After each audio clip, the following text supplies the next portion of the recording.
Sunana Sajan Alhassan Abubakar Kiro Division IPO, ma'ana Investigation Police Officer da Hausa. Ina bangaren shashi na bincike da ke karamar hukumar Kiru. Ya sunanka? Haladu Jibrin. Wace unguwa? Wadan jibo Tarakanci. Yawa, wace karamar hukuma? Karamar hukumar Kiru. To, zan ma tambayoyi haka guda 8. Tambaya ta farko ita ce, ka san dalilin da yasa aka kawo ka nan? Na sani. To me yasa aka ka nan? Ana tuhuma ta da kidnapping da aka yi. To. Na mama. To, ya aka yi? Ɗahiru Banda shi ya zo wuri na akan nuna mai gidan mama. To, Ni kuma na nuna mai gidan mama, daga nan ban san da waye suka zo ba. to tambaya ta biyu.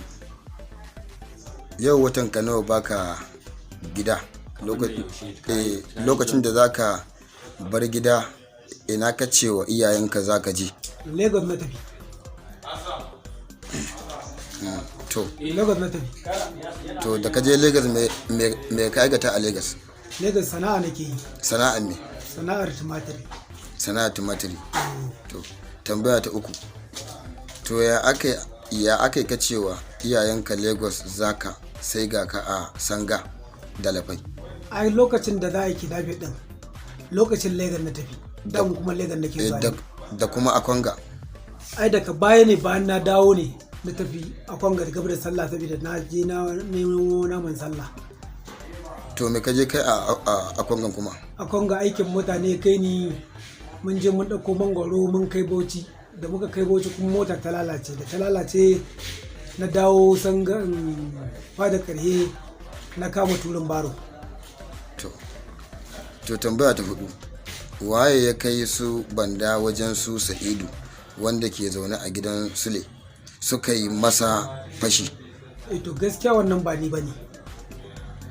Wannan ba ni bane, ko da sun ce ni ne, ba ni bane wannan. To su dai sun faɗa sun ce kai ne, kuma akwai rikodin ɗin, akwai bayanin da suka yi a cikin WhatsApp ɗina da kuma lambobin da kuka yi waya da su. Sun furta cewa kai ne Haladu, kai jagoranci aka je da kai aka yi wa shi ainihin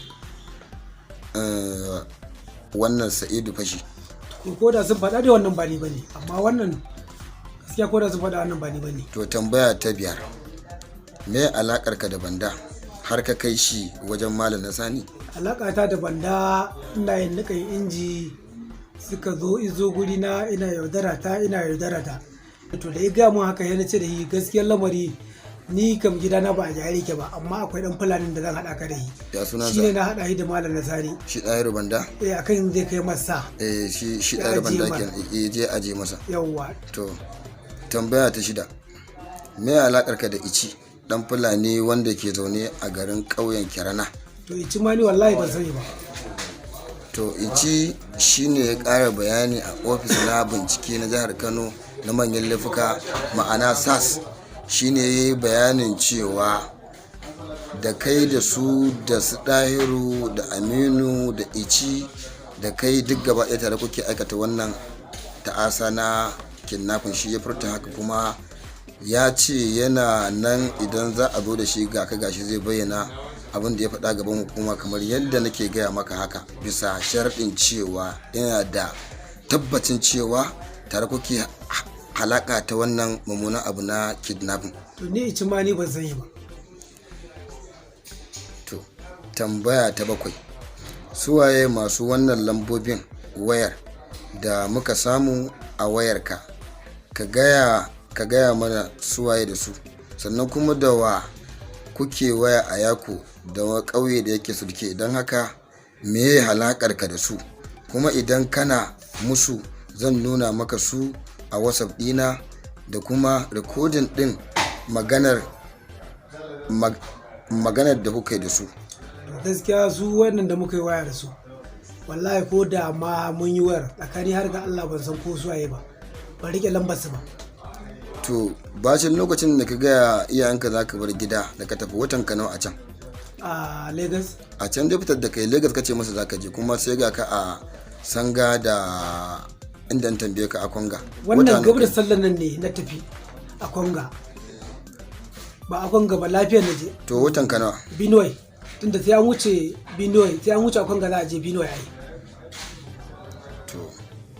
To kana ji tambaya ta 8 don haka ka gaya min dawa kuke yin waya da Yako da Sulke.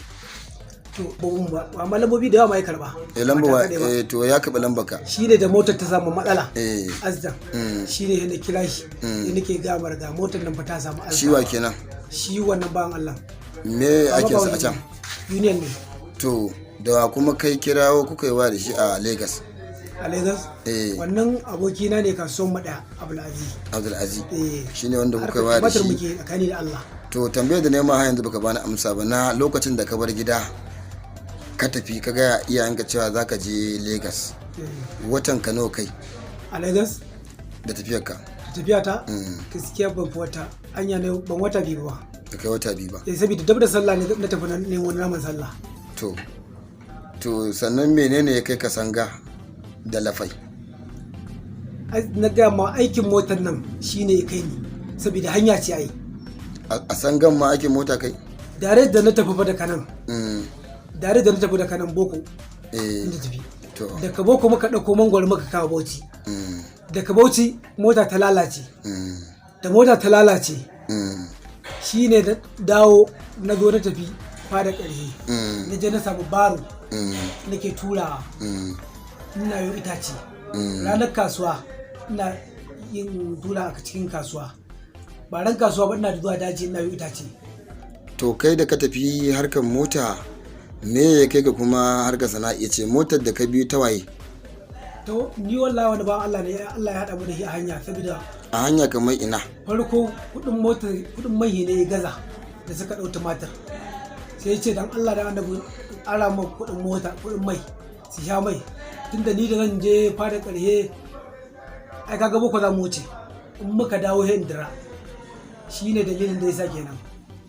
Da muka je kuma can aka bayi a dubbar mota ta cinye shi da muka sake dawowa muka sake wuciya Bauchi. To lokacin da kuka tafi din a hanya kawai kai baka san mutum ba dan kawo motarsa kuma shikenan sai baka san mutum ba akan hanya sai ya ce guzurin ya kare na mai kuma ka bayan aron kuɗi har ma ka hau mota kuma karhe kuma ya ce kai mai yaro ku tafi. Wannan magana anya ta ya dauka ce kuwa? Wallahi sun matallahi abin da ya haɗa da hikira. Kuma baka san garin su ba. Dan samu naka ne. To har yanzu a baya din nayi ma tambayoyi daga 1 zuwa 8.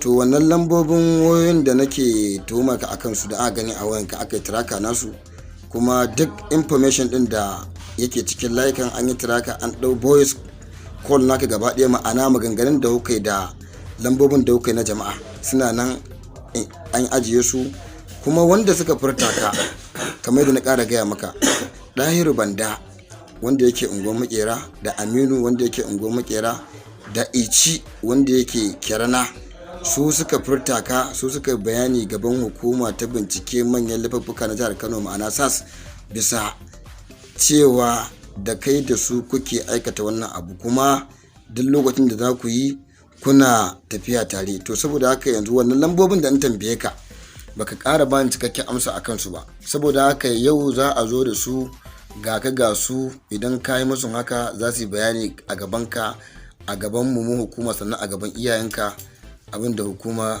ta rundunar 'yan sanda ta bada umarni a yi akai. Wato Haladu kamar da na ƙara tambayar ka wannan shine magana ta ƙarshe. Yauwa da ke ma tambayar cewa ka san dalilin da yasa aka kawo ka nan? Kuma na ce na sani. To me ya kawo ka nan? Ana tuhumata da laifin kina da. Yauwa wanda aka yi wa? Wanda aka yi mama. Mama mahaifiyar wa? Mahaifiyar Alhaji Ahiru mai gidana. To waye ya nuna gidan? Ni na nuna masa gidan kuma da na nuna masa gidan ban san ko suwaye suka zo ba. Saboda ba na nan. Yau ma'ana da waye suka zo gidan suka yi mama kidnapping. To lokacin da suka zo suka yi wannan abu da yaushe suka zo? Da daddare suka zo saboda ba na garin ban san ko da waye.